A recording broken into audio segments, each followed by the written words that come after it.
Dari kejauhan, rumah yang dinominasi kayu dan bambu ini terlihat biasa saja.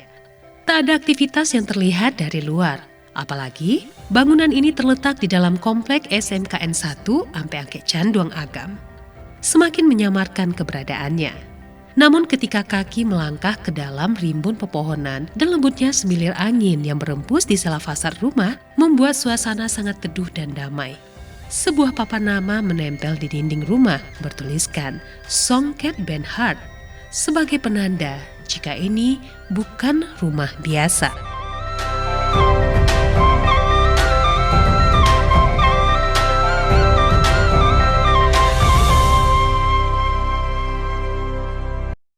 Di depan pintu kami sudah disambut sosok pria sepuh pemilik rumah ini dengan senyum hangat. Mr. Benhart, begitu ia akrab disapa masyarakat. Benhart Bart dan Erika Doppler adalah pasangan suami istri, sosok yang berada di balik kesuksesan Benhart Songket. Kecintaannya akan kerajinan songket Minangkabau membuat bule pasangan suami istri asal Swiss ini bermukim di Sumatera Barat sejak 1996. Hampir seluruh sentra songket yang ada di provinsi ini dikunjunginya. Menurutnya, kecintaannya pada songket telah dimulai sejak puluhan tahun lalu saat ia berkunjung ke Indonesia untuk pertama kalinya.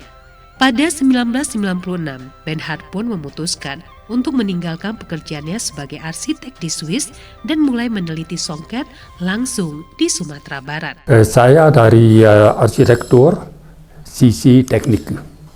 Bukan teknik tidak dari seniman, tapi dari teknik. Dan tentang itu saya sangat tertarik kepada songket karena ada banyak matematik, ada banyak pikiran lebih dulu untuk berhasil songket.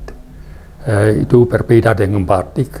Kain sudah jadi, dilukis dengan malam atau ikat yang diikat dulu, nanti hanya direndam dan ditenun biasa. Songket harus semua didesain sebelumnya. Itu saat seperti ini saya ke Indonesia 96 untuk belajar bahasa Indonesia yang baik.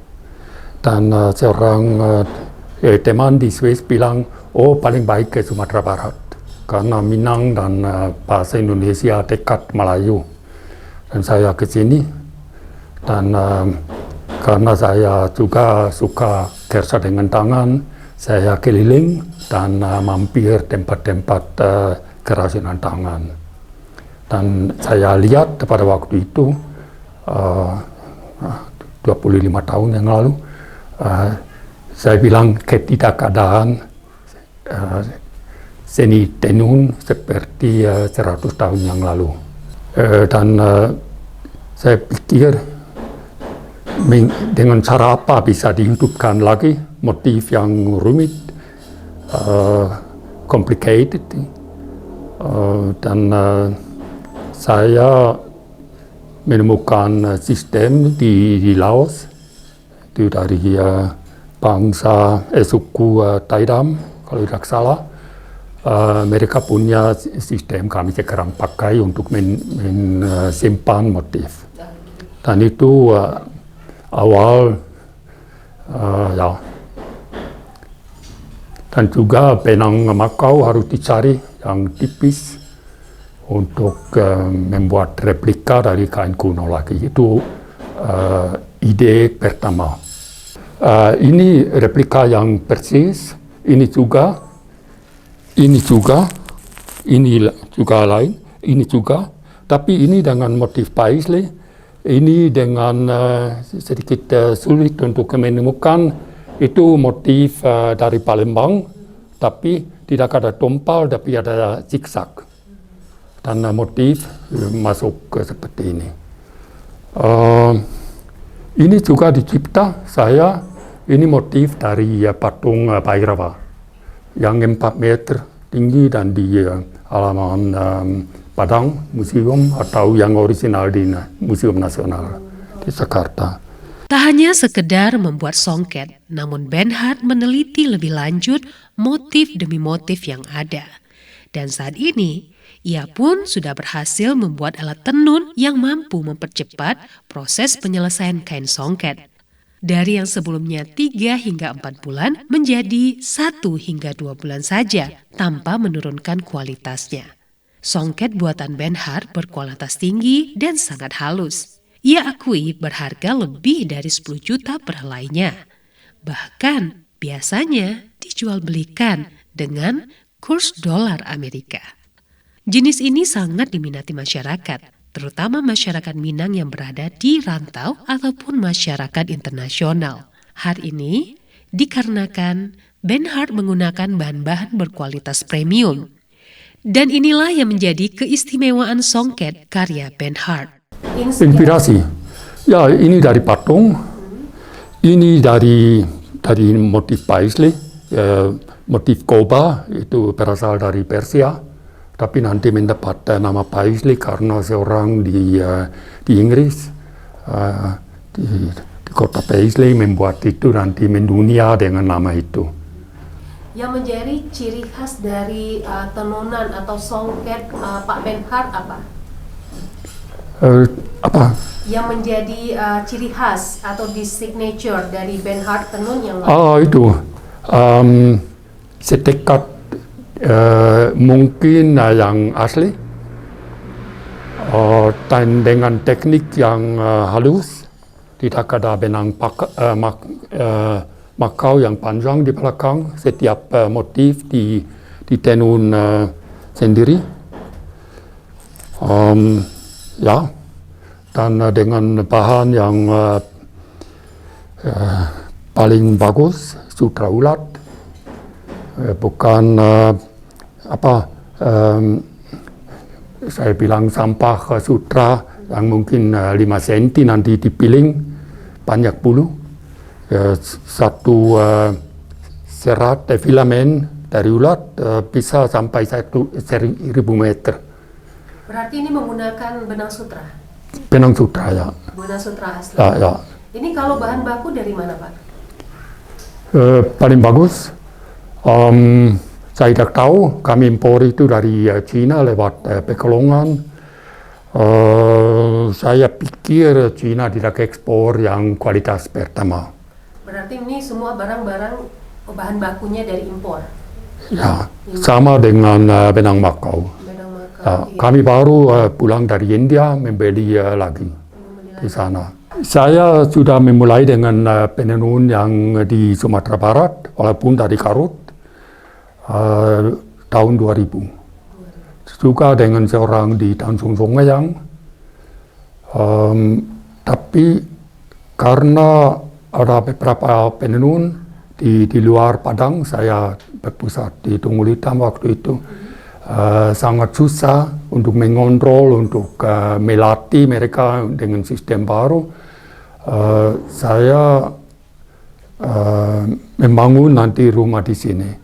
Sekarang kami bisa kerja satu atap. Songket merupakan salah satu kain Nusantara yang memiliki nilai sejarah tinggi. Pesona kain Nusantara yang telah ditenun sejak ratusan tahun lalu ini masih bertahan hingga sekarang. Akan tetapi, beberapa jenis songket kini hanya dapat dinikmati melalui museum, karena sudah tidak ada lagi penenun yang bisa menghasilkan songket tersebut. Akan tetapi, masa depan kain-kain songket kuno yang telah punah memiliki titik terang di tangan pria asal Swiss, Benhart Bart. Ketika mengunjungi museum, Benhart seketika jatuh hati pada kain-kain songket kuno yang saat itu tak lagi diproduksi dan hanya menjadi warisan sejarah. Atas inisiatif sendiri, Benhart kemudian meneliti songket Minangkabau dan berupaya mengumpulkan berbagai data untuk mengembangkan motif-motif songket tradisional. Inilah yang menjadi latar belakang ketertarikan Benhart dan ingin mengulik lebih jauh tentang kekhasan songket Minangkabau. Bersama sang istri Erika Dobler, Benhart mulai berupaya mencari cara untuk menghidupkan kembali salah satu songket yang hampir punah dan berasal dari Koto Gadang. Keduanya menghabiskan waktu bertahun-tahun untuk merumuskan kembali formula menenun yang tepat sehingga songket tersebut dapat hidup kembali dan dilestarikan. Songket Koto Gadang merupakan daerah lahirnya songket-songket paling rumit di dunia. Songket yang kembali dihidupkan oleh Bernhard dan Erika merupakan jenis songket yang kala itu tak lagi ditenun karena tak ada warga yang mengetahui cara menenunnya. Upaya Bernhard dan Erika akhirnya membuahkan hasil. Setelah menghabiskan waktu bertahun-tahun untuk mempelajari pola songket hingga mengumpulkan data dan melakukan penelitian, akhirnya songket koto gadang tersebut dapat kembali ditenun selayaknya songket asli yang sebenarnya. Kalau songket Minang khusus koto gadang sangat rumit. Dan saya benar memulai dengan kain ini.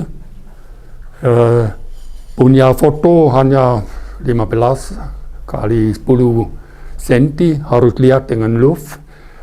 Digambar kira-kira setengah tahun.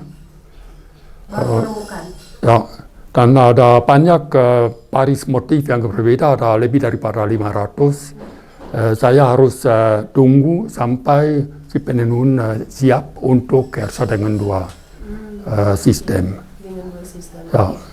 Itu sudah digambar 2000, tapi baru bisa ditenun 2005. Untuk melestarikan songket kuno itu, Bernhard mengajarkan para penenun-penenun muda. Hingga saat ini ada sekitar 12 orang yang turun andil dalam membuat tenunan songket kuno yang halus dan menawan. Ada sekitar sedikit kurang, tapi biasanya 8, 9, 10. Beberapa kain di dalam waktu tertentu atau tergantung. Ini bisa jadi di dalam waktu 2 bulan, ini bisa jadi di dalam 1 bulan, ini juga sedikit mungkin 5 minggu. Itu kain yang dari Palembang. Kami juga membuat tidak Minangkabau, tidak sekarang juga ada baru, tapi juga dari daerah lain. Palembang sudah memulai, dan itu yang sangat rumit. Biasanya kami menjual kepada orang kaya raya turunan Minangkabau di Jakarta dan Surabaya. Ada banyak juga Puan Aziza, Queen of Malaysia membeli, dan ada di beberapa museum di Jerman, di Swiss, tapi juga di China. Saya lihat ada banyak yang membuat songket seperti rata-rata. Bahan yang bisa didapatkan, motif yang sederhana, yang bisa dihafalkan, bagus itu. Tapi saya tidak mau itu, saya mau menghidupkan motif yang dulu jadi. Ya. Karena ini sedikit spesial. Mengapa 150, 100 tahun yang lalu orang bisa menenun kain seperti ini, dan sekarang tidak lagi. Sekarang tidak ada sepenting keluarga besar, pusako harus jadi seorang gadis menenun untuk acara nikah, untuk kebutuhan keluarga besar. Uang tidak apa-apa, hanya bahan dan alat. Nanti dia kerja untuk ini, saya pikir perlu minimal setengah sampai 1 jam untuk ini. Jam tahun. Sekarang bisa ditenun lebih cepat, tapi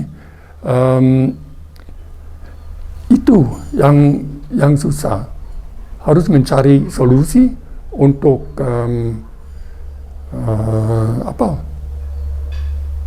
membuat kain lebih cepat, lebih aman. Sekarang waktu yang dipakai untuk menenun, kain disimpan lebih dulu. Tapi dulu tidak ada lidi. Dan kalau satu motif dibuat sampai tengah, ada lidi di belakang yang dikeluarkan lagi. Nanti harus dicukir lagi sampai tengah. Saat ini, Studio Bernhard telah menghasilkan berbagai ragam tenunan dengan desain yang bervariasi, yakni replika songket lama Minangkabau, kontemporer desain, rumah Minangkabau desain, arca desain yang diangkat dari motif ukir pada pakaian arca Syamatara, Arca Shiva Nadiswara, Arca Bhairawa Buddha, serta motif patola dari Gujarat, India. Seluruh produk karya dibuat secara manual, menggunakan tangan penenun serta alat tenun yang masih tradisional. Songketnya pun ditenun dengan material sutra ulat atau silk, dicelupkan menggunakan pewarna alam atau tie-dye, serta menggunakan benang logam emas dan perak. Hingga berhasil meraih International Award of Excellence for Handicraft 2012 Southeast Asia Program. Kami tidak pakai mesin. Baru kemarin saya pikir dengan nama alat. Kami pakai alat yang berasal mungkin dari India separuh dan dari Malaysia. Dan di Malaysia alat tenun dinamakan kek. Dan mungkin itu bagus karena tidak ada bantuan dengan dobi, tidak ada bantuan dari cakar. Itu semua dibuat tangan. Dan Minang khusus mempunyai frame loom. Saya bilang frame loom kek. Walaupun 100 tahun yang lalu semua orang di penenun di Indonesia duduk di atas lantai dengan alat gedogan. Saya sampai sekarang tidak tahu persis mengapa bisa jadi di Minang. Mungkin Siak juga. Mungkin ada hubungan dengan Terengganu di Malaysia. Hidupnya kembali songket kuno ini mendapat sambutan hangat dari banyak pihak, termasuk kolektor. Pasalnya, songket kuno yang dihasilkan memiliki tekstur kain yang berkualitas dan lembut serta tidak kaku karena didukung oleh bahan yang berkualitas. Pria yang rela hijrah jauh dari Swiss ke Indonesia berharap apresiasi terhadap songket meluas dan memiliki efek positif bagi perkembangan songket dan berharap apresiasi terhadap songket makin diminati serta memiliki efek terhadap upaya untuk melestarikan tradisi indah dalam menenun songket di Indonesia. Kami sekarang 76 tahun umur dan kami berharap bisa jalan terus mandiri, tapi yang belum ada seorang yang benar-benar mau mendesain, mau menggambar, siap untuk menenun. Kalau saya memberi kertas dengan gambar, mereka semua bisa mencukui desain belum. Bisa kopi dari kain kuno, bisa membuat motif baru, dan menurut saya ini lebih penting daripada ini.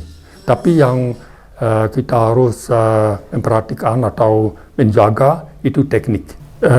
Susah untuk kerjasama dengan orang lain. Itu bukan karakter orang Minang dan mungkin juga tidak ada karakter Indonesia. Ada kompetisi. Saya mempunyai ini tidak mau memberi sesuatu, tidak mungkin. Di tempat saya itu kerjasama, itu gambar dengan dua keledai yang ingin makan, tapi ada tali di antara. Mereka harus menyatukan untuk makan. Itu yang jadi di sini. Kami kerjasama. Saya masih memberi desain, tapi kami satu level. Tidak ada satupun orang yang akan dimalukan, termasuk saya. Mereka bilang saya salah. Dan saya juga minta maaf saya salah. Karena ini terjadi karena saya salah dibayar, tidak apa-apa. Kita memulai dengan yang benar. Itu didiskusi. Juga alat yang baru dicipta saya tapi bersama mereka karena kita harus juga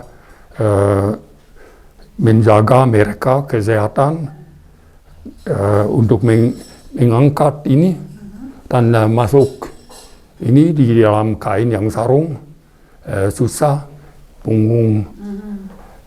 Sekarang lain, semua simetris dan mereka bergerak karena kerja dengan karok motif itu harus ke bawah, harus ke atas. Itu olahraga terus dan tidak satu pun orang di sini mengklaim. Saya belajar semua seni untuk berhasil songket di luar negeri dan juga di sini.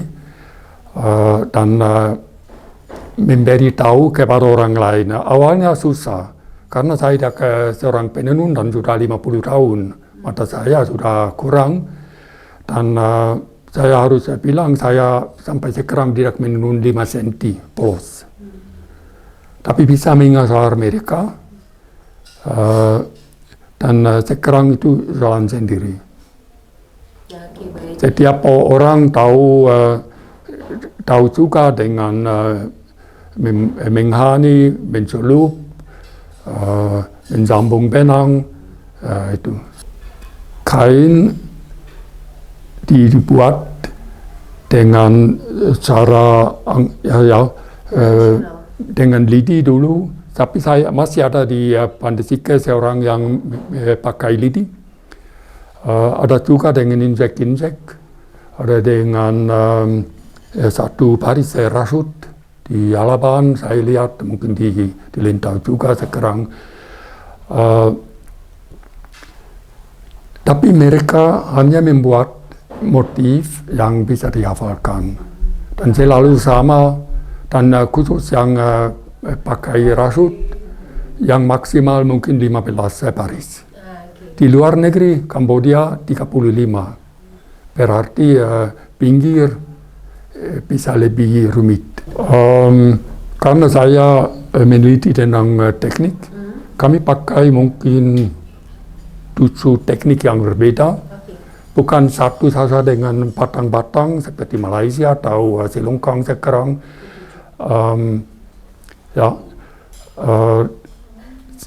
Dengan teknik ketahuan teknik itu kami bisa membuat semua.